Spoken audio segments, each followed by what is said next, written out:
Hello guys. Hello. I don't care what you've been up to today. I don't care how stressed you are, what problems you have. For this brief period during this video, come into my space. Come here. Come hither. Go on, sit yourself down, grab a brew, switch off, just listen to my words. Because today we are talking about how to be present, how to be mindful in ways that don't actually involve meditation. So we're out here in nature. I'll do a quick 360 spin around of the camera. Whoa! Did you have fun? Was that fun for you? It's good, wasn't it? So you can see just exactly what setting I'm speaking to you in. It's gorgeous. It's really stunning. Sun's out. Squirrels, the whole 9 yards. It's just a really nice day and I'm in a great mood. So I'm glad you can be watching. So let's begin, shall we? Let's begin. So obviously not everyone enjoys meditation. I spoke about this, or will be speaking about this in a future video I will be posting. Not everyone enjoys meditation, and that's the fact. People sometimes sit down and they don't enjoy it. They just get restless, it feels alien to them, and it's just not with their flow, man. It's just something that they don't feel a deep resonance with. Now, as the Tao, flowing with the Tao, the undercurrent of the universe, the universal flow, baby, we are not going to force you to meditate, because that would be swimming against the current, wouldn't it? We're not going to do that. We are, however, going to flow with your deep nature, with what resonates with you. I'm going to share with you 5 tips, 5 ways, 5 of my favorite methods for being present in the moment and immersing yourself in reality, sensorially, I don't know the word, without actually meditating. So without further ado, let's start with number 1. I've made a few notes so I don't trip up on my words too much, and so I keep everything a bit more succinct. So first one, listening to somebody. Most people, as Stephen Covey says in his lovely book, 7 Habits of Highly Successful People, he says, most people listen with the intent to reply, not to understand. Now, one thing I personally really enjoy doing is when I'm having a conversation with somebody, for a brief period, paying attention to the mental chatter that begins and starts making loud noises. But if you focus too much on this, you actually become quite isolated and you don't actually understand what's going on. Conversation can become difficult. You don't know what they're saying. You're not actually with a person. You're not present. You're not actually with that person in the moment, taking in what they have to say. Not only that, but their body language, their energy. What are they giving off? What are they saying to you? And also, when you exist mainly in your own head, thinking too much about what you're going to say, then this can make you quite awkward socially. I know it has done with me, especially around new people I've not met before. If I'm thinking too much about what I'm going to say or what they've just said, etc., thinking too much mind, then it actually can ruin the flow of conversation. And on a long-term basis throughout your life, this can affect your relationships too. So listen to somebody as they're sat down talking to you, potentially about something sensitive, something emotional, even about their day. Prepare to be amazed. Care, listen to that person. That person's going through their life. They've been through a lot. They're going through their life just as you are, just the same way. So pay attention to them, listen, and you'll notice what it does for you as well. It immediately drags you, or guides you, I should say, by the hand gently into the present moment, and you are there. You are here, right with them, baby. So that's number 1 anyway. So listen to somebody. Number 2, sitting and just watching the world. My personal place I like to do this is in park benches, as you probably are not completely shocked by, but sitting on a park bench and just watching. I like to watch nature do its thing. I like to watch the squirrels run around. I like to watch deer in Richmond Park as well. I like to watch them. I like to just watch people, dog walkers, go about their day and have a sense of curiosity with who those people are, what those dogs are thinking at that point in time, what's going on, what sounds are going on, just sitting and merging into the environment, merging into the objective world and just being with it rather than, either against it or in my own head. And you can not just do this in park benches, on park benches either, you can do this in coffee shops. It's a really nice place to do that. You see some really interesting social interactions in coffee shops. And you can even smell the coffee as well. You can taste the coffee. You can watch people working there. You can, and you can even look out the window at people as well. Like just people watch a little bit. You can do this in busy places too. I mean, I've done this a few times in Oxford Street in London, which is quite, which is where I am, by the way, which is quite challenging because there's so much going on. It's quite intense, but actually it's a really good place to be mindful of your own reaction, of your environment, which is like a ceaselessly flowing river. It's just constant. It's like rapids going on, and you can pay attention to that. So just sitting and watching the world, just watching life unfold before you, and accepting that you don't actually have to be an active participant in that moment. You can just watch and notice just how present you become with that. It's a really nice one of my favourites. Listening to music, number 3, listening to music with no other distraction. How much music is there available nowadays? Spotify, SoundCloud, YouTube, you know, and just generally having electrical devices, iPods, etc. at hand 24/7 if we want them. But when did you actually last settle down with a piece of music, a track, and just listen to it with nothing else?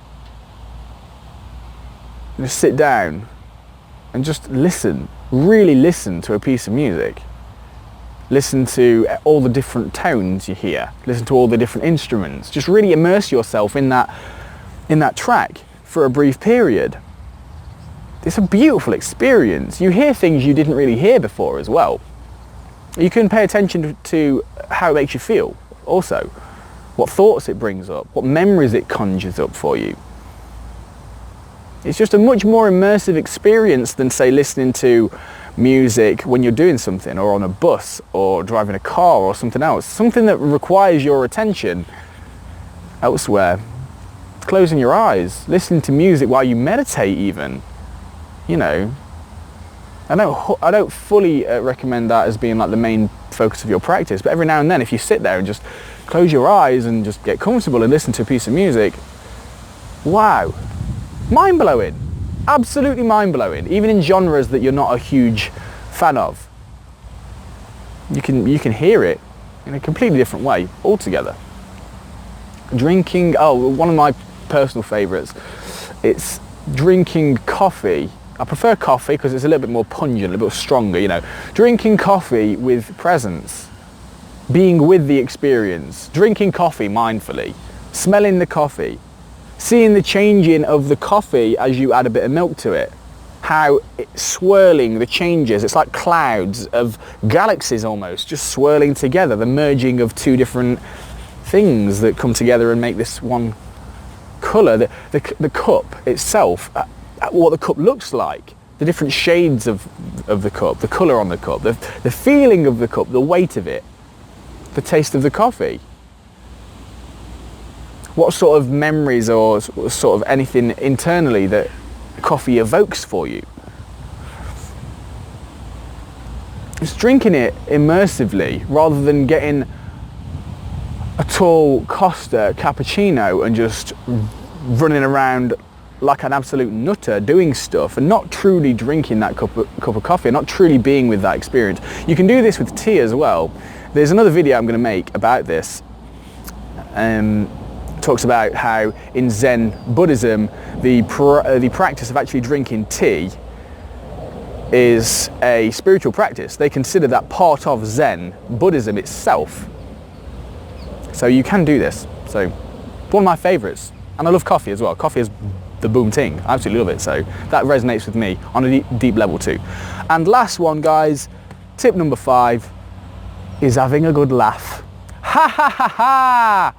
Shit, someone just saw me. Oh my God. Oh, brilliant, brilliant, brilliant, brilliant. Yeah, they're still looking, but it's fine. Having a good laugh, humour, brings you into the present moment. People don't really realise, why does laughing feel so good? Why? It feels physically, like the sensation of laughing feels physically good, but also when you laugh, your mind falls silent. When you're laughing, you're not thinking, are you? No. Suffering falls away. Laughter is the cure for suffering in an instant. It's instant suffering cure. That's why people love it so much. They just get out of their own head for a brief period and laugh. By also laughing, without really knowing it, you sort of see the great laughter, the great illusion of life. You're just laughing and this is just life, it's just funny. It's just not serious. It's all just a big game on a cosmic scale being played out. And when you laugh, you are actually flowing with the game. You are laughing as the universe is laughing and creating and doing things. You laugh with the universe. It's not our natural state to be really wound up tight, stressed and in our heads all the time. Laughing brings you into the present moment. So I like to carve out a bit of time every day. It doesn't always happen, because I laugh quite a lot anyway, to be fair, but like carving out a specific time during the day to actually find something that makes you laugh is quite a powerful practice. It's beautifully mindful. I don't like to use that word because it kind of just pigeonholes it into something that suggests that you're doing it for a purpose. Mindful, I'm trying to be mindful because I'm trying to be a better person, I'm trying to do these things, I'm trying, just laugh. Just laugh for the sake of it, just because. Just like nature just performs actions for no particular reason other than the action itself, laugh for that reason. Just because, ha ha ha ha. Jesus Christ. That was the 5th one. So we are out. That is all 5 tips to be mindful that don't involve meditation. So if you're not a fan of meditation, if you've given it a go in the past and it didn't resonate with you, those are 5 ways that you can experiment with to be more present and immerse yourself in the sensory world a little bit more. And by doing so, you actually get out of your own head and you think less, because overthinking is the root cause of all our suffering. And by being mindful and being present and being with your experience, however it presents itself, and letting the mind fall away, even for a brief period, it can provide you with proper contentment. And when you integrate these kind of habits into your daily existence, you increase the frequency of positive emotion as well as that deep underlying sense of okayness with everything in your life. Ollie here, Ollie Dowlishaw here, talking to you. And I've thoroughly enjoyed this. And also a little bonus tip, being present is making videos. I enjoy making videos. It brings me into the present moment. I can talk to you guys.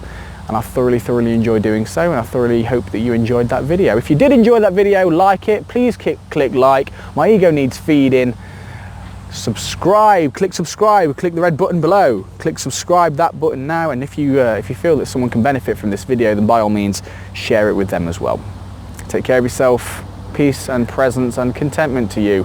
I really hope you have a nice day, and look out for the next video. I look forward to it. See you then.